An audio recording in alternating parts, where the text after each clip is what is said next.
Evangelio según San Mateo, capítulo 21.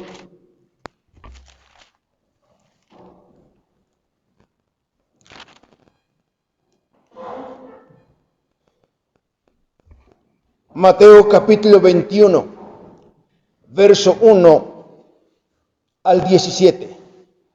La lectura lo vamos a hacer en forma alternada. Yo empiezo con el verso número 1. Ustedes continúan con el verso número 2. Así sucesivamente para luego unirnos en el verso número 17. Mateo capítulo 21, verso 1 al 17. Si ya lo tienen, lo afirmo con amén. La palabra de Dios dice así: Cuando se acercaron a Jerusalén y vinieron a Betfagé, al monte de los olivos, Jesús envió 2 discípulos. Diciéndoles: Id a la aldea que está enfrente de vosotros, y luego veréis una atada y un molino con ella, desatadla y traedla. Y si alguien os dijere algo, decid: el Señor los necesita, y luego los enviará. Todo esto aconteció para que se cumpliese lo dicho por el profeta, no dijo: Decid a la hija de Sión: he aquí tu rey viene a ti, manso y sentado sobre una asna, sobre un pollino, hijo de animal de carga.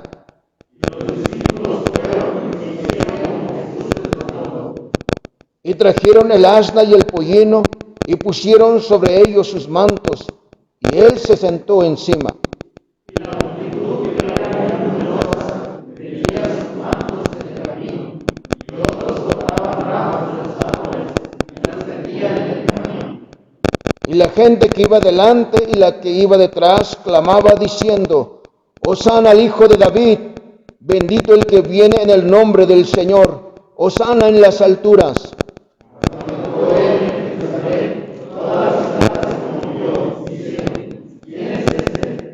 Y la gente decía: este es Jesús, el profeta de Nazaret de Galilea.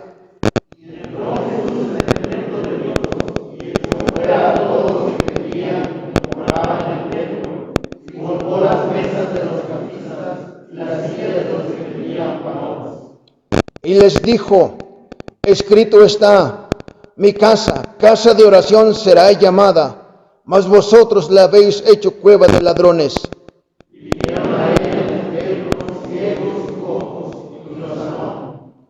Pero los principales sacerdotes y los escribas, viendo las maravillas que hacía, y a los muchachos aclamando en el templo y diciendo: Hosana al Hijo de David, se indignaron. Y le dijeron: ¿oído lo que estos dicen? Y Jesús les dijo: sí, nunca leísteis de la boca de los niños y de los que aman, perfeccionaste la alabanza. Todos, y dejándolos, salió fuera de la ciudad a Betania y posó ahí. Oremos. Padre que moras en los cielos, gracias te damos, Señor, por la oportunidad que nos das ahora de abrir tu santa y bendita palabra. Queremos, oh Dios del cielo, una vez más, que visites nuestros corazones a través de tu santa y bendita palabra. Queremos una vez más, oh Señor, oír tu palabra, ser edificados, ser exhortados, ser animados en seguir nuestra vida cristiana. Mi Señor, usa tu palabra en esta mañana. Que cada oyente pueda realmente entender la enseñanza que tú tienes para con ellos en esta mañana. Dame, oh Dios del cielo, sabiduría suficiente para poder exponer sagazmente tu palabra. Dame, oh Dios del cielo, la prudencia necesaria para poder honrar este tiempo que se usa para la exposición de tu palabra. Dame, oh Dios del cielo, también el temor suficiente para poder enseñar con celo tu santa y bendita palabra. Mi Señor, nos encomendamos en tus manos, suplicando tu bendición, rogándote, Señor, que cada verdad expresada en esta mañana, puedas tú, Señor, en tu grande misericordia, plantar en nuestros corazones según nuestras necesidades. Nos encomendamos en tus manos, Señor, suplicando tu bendición. En el dulce nombre de Cristo te lo estamos pidiendo. Amén. Tomen sus lugares, por favor. Muy bien, hermanos. Hoy es un día especial por la fecha que estamos atravesando. Veremos una escena en donde Jesús entró por última vez en Jerusalén. Quiero decirles, hermanos, la fecha en que estamos atravesando ahora es la fecha de Domingo de Ramos, como la gente ordinaria lo conoce. La Biblia registra la entrada de Cristo como rey a su ciudad, en Jerusalén. Y quiero entonces, hermanos, ayudarles a recordar que un domingo como este, Cristo, una vez más, iba a ser conocido y reconocido como el Mesías esperado, como el Rey de Israel. Entró nuestro Señor Jesucristo en Jerusalén para cumplir las profecías. Se presentó como el Mesías. Y aunque las autoridades religiosas no lo aceptaban, Él demostró una vez más ser el Mesías. En esta entrada, hermanos, lo hizo una semana antes de la fiesta de la Pascua. Era la celebración más grande en Israel. Se celebraba, se recordaba la salida de Egipto hacia la tierra prometida. Para Cristo, en esta semana, le esperaba sufrimiento y dolor. Ya lo había dicho a sus discípulos allá en capítulo 20, versos 17 al 19. Y quiero decirles, hermanos, que esta semana empezaría sin duda su agonía, tanto espiritual como moral y emocional, debido a que en su oración en el Getsemaní expresó de esta manera: mi alma está angustiada hasta la muerte. Quiero decirles, hermanos, que antes de ser crucificado, entró en Jerusalén como el Mesías.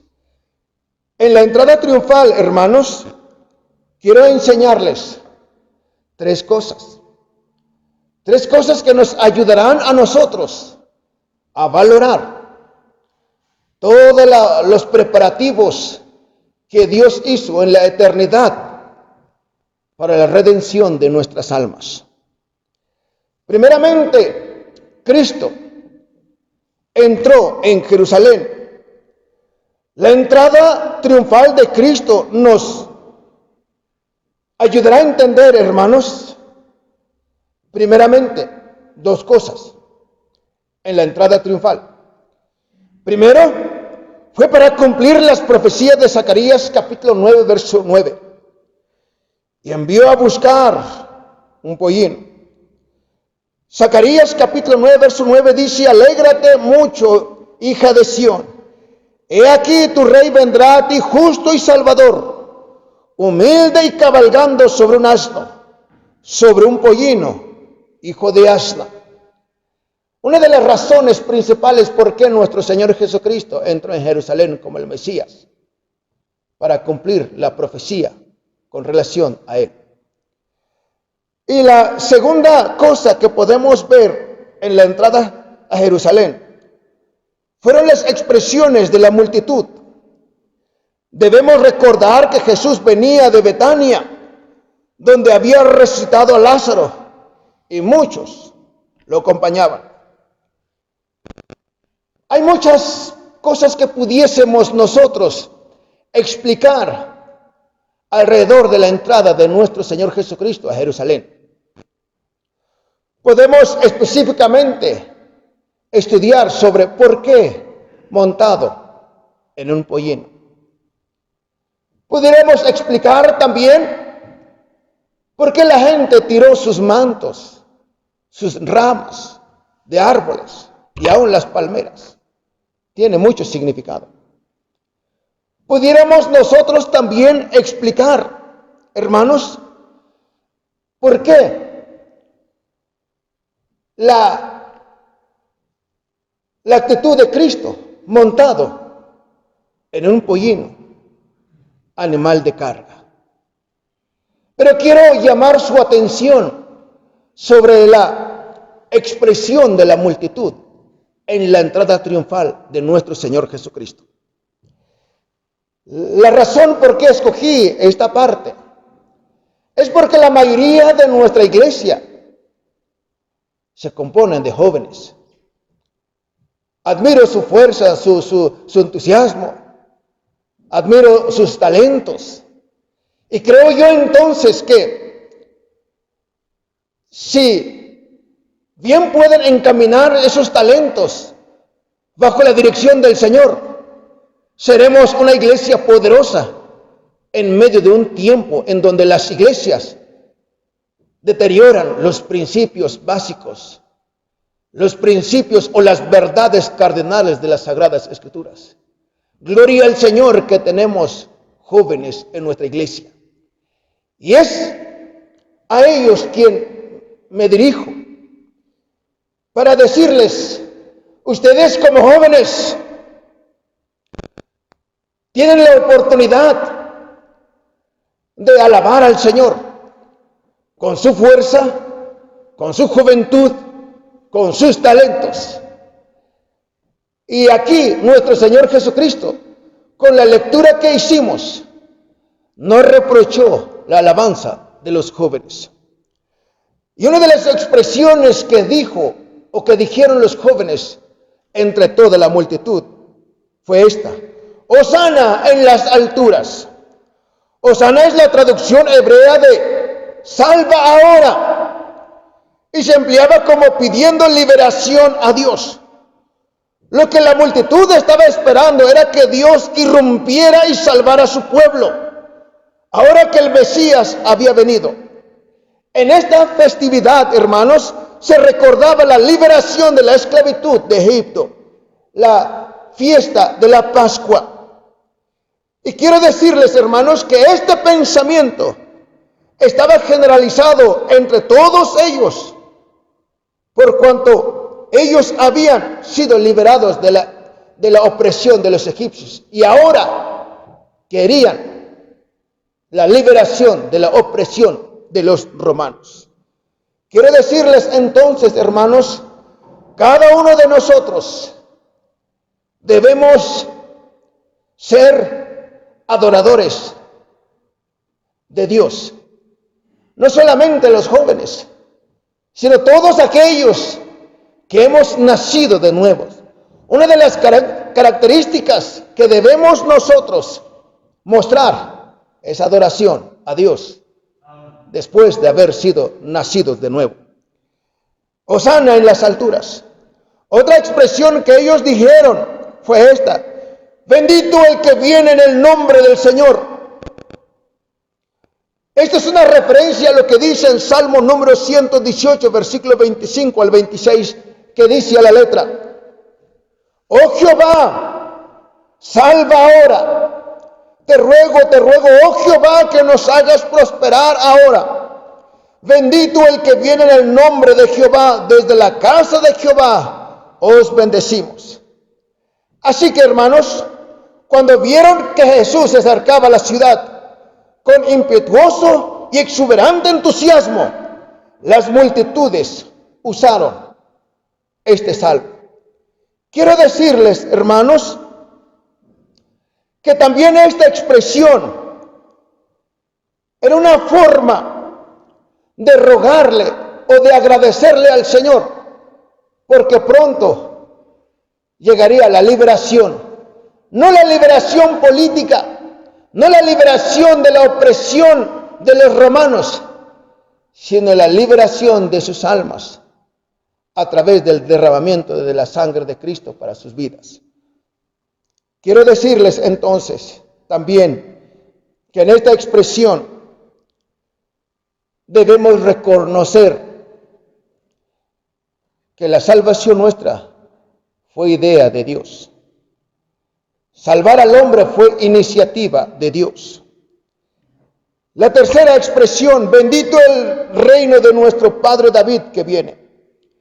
Evidentemente las multitudes esperaban que Jesús iba a establecer su reino y que él mismo se iba a sentar sobre el trono de David como el legítimo rey de Israel. Pero entre ellos estaban también algunos fariseos. Quiero decirles, hermanos, que esta expresión anhelaban realmente que Cristo reinase sobre Israel. En esta expresión ellos reconocían literalmente que Cristo sería el rey de Israel. Que no se nos debe olvidar que nuestro Señor Jesucristo tiene su pueblo, que es Israel, y que debemos orar por esta nación, y que debemos rogarle al Señor que traiga salvación a esta nación, para que en la paz de Israel tengamos paz nosotros también. Así que, hermanos, todas estas expresiones que lanzó la multitud fue para cumplir las profecías dadas en el Antiguo Testamento con relación a la entrada triunfal. Obviamente, hermanos, que los religiosos no estaban de acuerdo, reprobaban las expresiones exageradas de los jóvenes y de la multitud. Pero Jesús, lejos de hacer lo que ellos le pedían, afirmó con un lenguaje más enfático que lo que las multitudes estaban diciendo era una verdad que no podía ser callada. Él era realmente el prometido Mesías, el auténtico rey de Israel. Lucas capítulo 19, verso 39 al 40, en donde se recalca que si estos callaran, las piedras hablarían. Quiero decirles entonces, la primera cosa sobre la entrada triunfal, primeramente fue para que Cristo cumpliera la profecía dicho por Zacarías capítulo 9, verso 9. Segunda cosa era para que se reafirmara lo que se decía en Salmos número 118, versículo 25 al 26, con relación a las expresiones de la multitud, reconociendo que Cristo era el Salvador de su pueblo, que Cristo era el Mesías. Segunda cosa que podemos considerar sobre este evento. Es interesante saber, hermanos, que Cristo entraría por la puerta oriental. La puerta que estaba entrando Cristo ahora daba directamente al templo. La profecía de Ezequiel capítulo 42, verso 2 dice la letra: me hizo volver hacia la puerta exterior del santuario, la cual miraba hacia el oriente y estaba cerrada. Y me dijo Jehová: esta puerta está cerrada, no se abrirá ni entrará por ella hombre, porque Jehová Dios de Israel entró por ella. Estará, por tanto, cerrada. Quiero decirles, hermanos, desde el Antiguo Testamento se había profetizado: quien podría entrar por esa puerta sería Dios. Cristo como Dios, nuestro Señor como Dios. Tremenda doctrina de la deidad de Cristo sobre este pasaje. La gente de aquel entonces no supo apreciar el privilegio que se le esperaba o que estaban viendo. Por eso Jesús esa noche se lamentó diciendo así: Jerusalén, Jerusalén, si a lo menos en este tu día conocieses lo que es para tu paz, mas ahora tus ojos están encubiertos, porque vendrán días sobre ti cuando tus enemigos te rodearán con vallado y te sitiarán, y por todas partes te estrecharán, y te derribarán a tierra, y a tus hijos dentro de ti, y no dejarán en ti piedra sobre piedra, por cuanto no conociste el tiempo de tu visitación. Oh, hermanos, tremendo privilegio debieron haber tenido los judíos, pero no se percataron, no recordaron esta profecía de Ezequiel. Saben, hermanos, es lamentable en nuestras vidas hoy en día. A veces, hermanos, vivimos nosotros tan atribulados, tan angustiados de las cosas que nos acechan en la vida, e ignoramos deliberadamente la presencia de Dios en nuestro hogar, en nuestra iglesia. Hermanos, quiero decirles en esta mañana que la reunión de los hijos de Dios se hace de vital importancia debido a la presencia del Señor entre nosotros. Es por eso, hermanos, que constantemente rogamos y suplicamos que cada vez que tengamos oportunidad de reunirnos en la casa del Señor, debemos nosotros pedir perdón, debemos nosotros rogarle al Señor que su dulce presencia esté entre nosotros.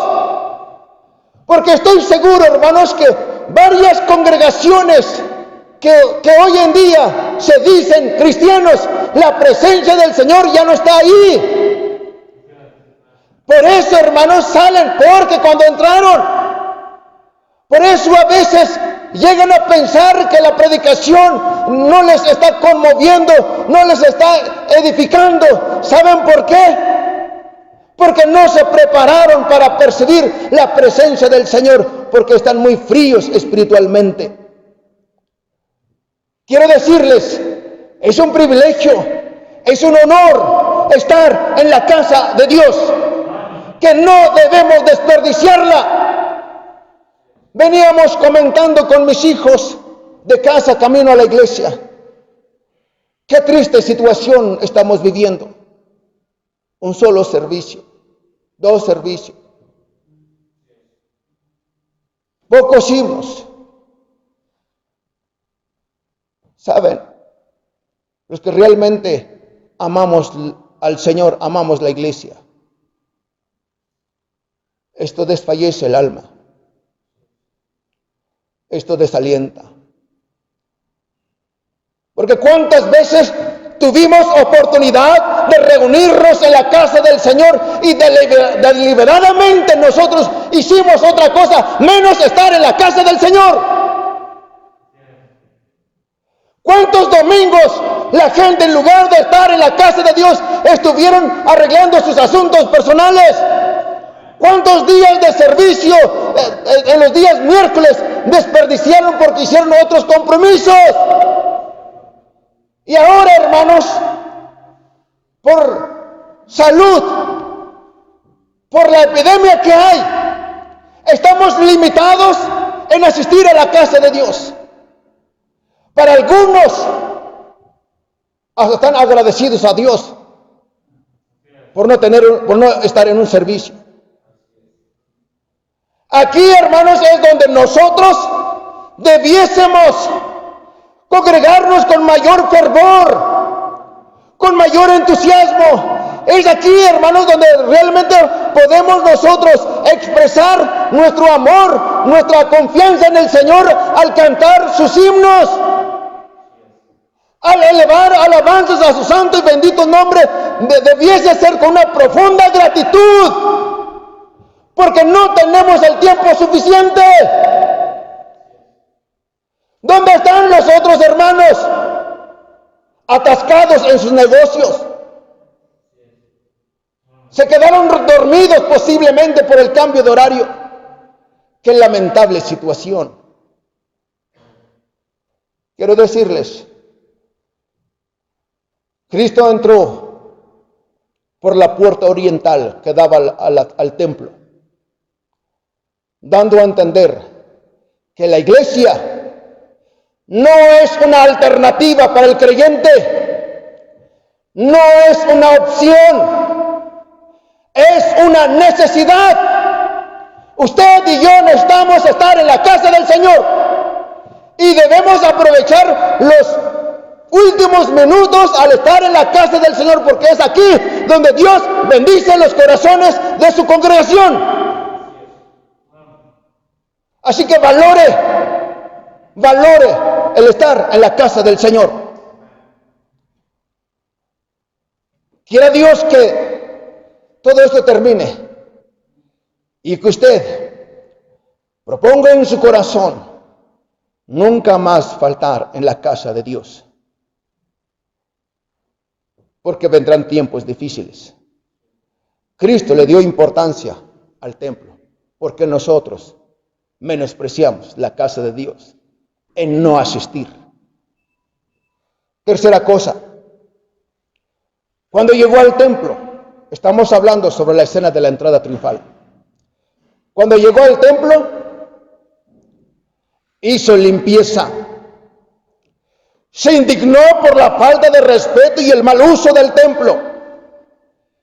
Quiero decirles, hermanos, que en muchas ocasiones, en nuestros servicios, si Cristo hubiera entrado por esta puerta o por esta puerta, la mayoría, el Señor nos sacaría a patadas por hipócritas, por desobedientes, por rebeldes, por malas actitudes dentro de la casa, de su casa. Oh, hermanos, por eso con mucha razón les enseñamos, les explicamos, hermano, tenga una correcta actitud de adoración. Tenga una correcta actitud en estar participando en cada número del programa. Porque ustedes no están enfrente de un hombre. Estamos alrededor de nuestro Salvador. Por eso debemos tener la reverencia correcta. Se indignó. Cristo se indignó. Se molestó, se enojó. ¿Cómo estaban tratando su casa? Eso debe despertar en usted, hermano, un temor grande de tratar de cuidar su corazón al venir a la casa de Dios. Y quiero decirles, en el ministerio terrenal de nuestro Señor Jesucristo, hizo dos purificaciones del templo. La primera lo hizo en el inicio de su ministerio, Juan capítulo 2, verso 13 al 17. Y la segunda, poco antes de su muerte. La primera, hermanos, la primera purificación, hizo un azote de cuerdas y echó con él fuera del templo a los vendedores y cambistas con sus animales. Después tiró al suelo el dinero y volcó las mesas, diciendo a los vendedores de palomas que habían quedado: no hagáis la casa de mi padre casa de mercado. Verso 16 está esta expresión. Quiero decirles, hermanos, que esto se había anunciado desde Deuteronomio capítulo 14, verso 24 al 26. Que aquellos judíos que vivían a gran distancia del templo podían llevar dinero en su bolsa y comprar con él en Jerusalén el animal que quería sacrificar a Dios. Pero este servicio permitido y útil, con el tiempo se hizo un negocio lucrativo. Eso no solo existía en los tiempos de Jesús. Ya los siglos anteriores, Dios tuvo que amonestar al sumo sacerdote diciéndole de esta manera: habéis hollado mis sacrificios, engordándoos de lo principal de todas las ofrendas de mi pueblo Israel. Primer libro de Samuel, capítulo 2, versículo 29. ¿Saben, hermanos? a esta casa de oración lo habían convertido mercado, donde mucha gente quería hacer negocio. ¿Saben? Debemos nosotros tener mucho cuidado de no usar a la iglesia para beneficio personal, para que tengamos dinero. Para aquellos que servimos al Señor, no lo hagamos por el sueldo que se nos da, por el apoyo que se nos da. Hagámoslo porque amamos al Señor. Hagámoslo porque tenemos un llamamiento. Hagámoslo porque creemos que si Dios nos llamó, Él proveerá en su debido tiempo. Él, una y de otra manera, procurará en alimentar, en cuidar, en proteger la vida de sus siervos. Que esto sea una amonestación para cada uno de nosotros, los que servimos al Señor. No sirvamos al Señor por dinero, por conveniencia, no. Sirvamos porque tenemos un santo llamamiento. Sirvamos porque amamos al Señor. No vaya a ser que estemos lucrando con nuestro llamamiento. Cada hermano de los que asisten aquí debe procurar ser prudente en hacer sus negocios los unos con los otros. La segunda y última purificación del templo fue poco antes de su muerte. Lucas capítulo 19, verso 46 dice la letra: escrito está, mi casa, casa de oración es, mas vosotros la habéis hecho cueva de ladrones. En la primera purificación, Cristo describió de esta manera: mi casa le has convertido casa de mercado. Ahora, en la segunda purificación, le llama cueva de ladrones. Mi casa, casa de oración es, mas vosotros la habéis hecho cueva de ladrones. ¿Saben, hermanos? En 3 años parece ser que el carácter del templo cambió de mercado a cueva de ladrones. Y efectivamente en el versículo siguiente leemos que los principales sacerdotes, los escribas y los principales del pueblo procuraban matarle. Lucas 19, 47. El tema es que, sobre todo, el propósito que Dios tenía con el templo debía ser casa de oración. Pero estos hombres lo habían convertido en cueva de ladrones, aprovechando de la gente que venía de lejos para poder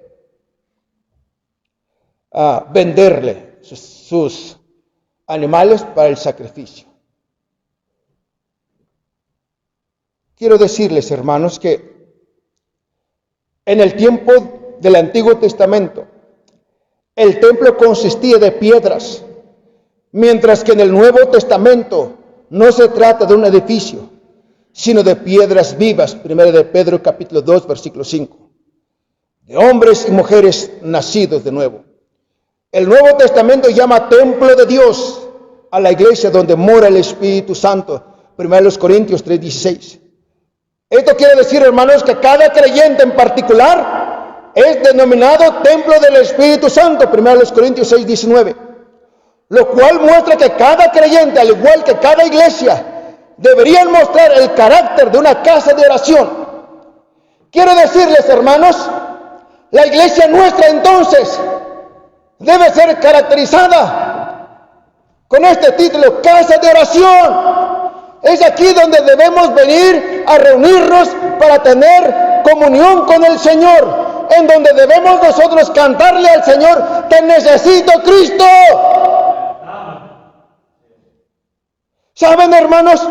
En la iglesia, por eso tratamos de educar, de instruir, de aconsejar a la gente. Estamos en la casa del Señor. Tenga reverencia, tenga la prudencia necesaria, porque estamos alrededor de un Dios 3 veces santo. Y no solamente la iglesia, sino nuestra propia vida. Se debe reflejar, hermanos, que si este cuerpo es templo de Dios, es casa de oración. Por eso debemos cuidar nuestro testimonio, cuidar nuestro lenguaje, cuidar nuestra forma de pensar, cuidar nuestra forma de hablar. Porque este cuerpo es templo de Dios y debe reflejar un carácter, casa de oración. Esto es lo que nos enseña entonces, hermanos, la entrada triunfal. Recapitulo. Cristo hizo este evento primeramente para cumplir la profecía de Zacarías capítulo 9, versículo 9. Segunda cosa, hizo esta entrada para mostrar al pueblo que él era el Mesías esperado, el rey de Israel legítimamente. Y entró por la puerta oriental que daba directamente al templo, dando a entender su devoción a la casa de su padre, cuya enseñanza nuestra será nuestro deseo de estar en la casa de Dios. Debemos darle la importancia a la casa de Dios como Cristo le dio su importancia. Y una vez estando en la casa de su padre, hizo limpieza. Y esto es lo que podemos nosotros ver. Nuestra iglesia no debe ser un mercado. No debe ser gente reuniéndose como cueva de ladrones. Debe ser casa de oración. Es tiempo entonces de que reconozcamos que la iglesia es la casa de Dios. Y Él demanda que se haga lo que Él dice y como Él lo dice. Es necesario que este lugar sea casa de oración, donde se adore continuamente a Dios. Así que, hermanos míos, este domingo de la entrada triunfal de nuestro Señor Jesucristo en su vida terrenal debe llamarnos la atención. Y debemos aprender que el Salvador que profesamos, en quien creemos, es el Mesías esperado. Ya vino como un bebé, vivió entre nosotros y a la luz de las Escrituras pronto dará su vida en rescate nuestro. Pero también vendrá como Rey de Reyes.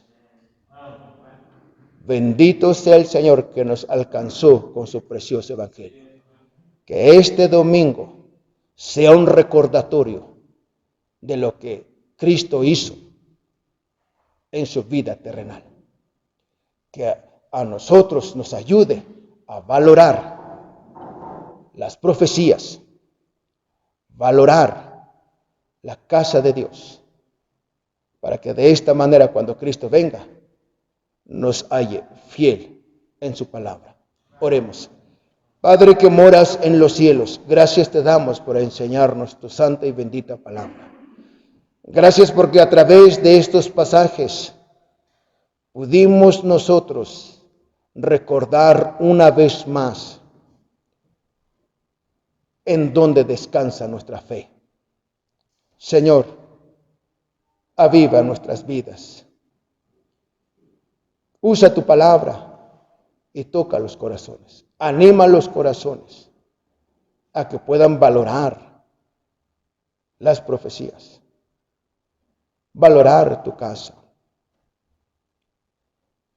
procurar corregir las deficiencias cuando asistimos a tu casa. Mi Señor, que cada uno de los oyentes pueda preparar sus corazones cuando tengan oportunidad de reunirse en tu templo, que es conocida como casa de oración. Bendice tu palabra y gracias te damos por enseñarnos en esta mañana. En el dulce nombre de Cristo te lo estamos pidiendo. Amén. Muy bien, hermanos, que Dios les bendiga. Les seguimos recordando. Cuídense, tomen las medidas necesarias y usen los cubrebocas. Se les da para que los use. Si no los va a usar, entonces no va a poder entrar para el próximo servicio. Que Dios les bendiga.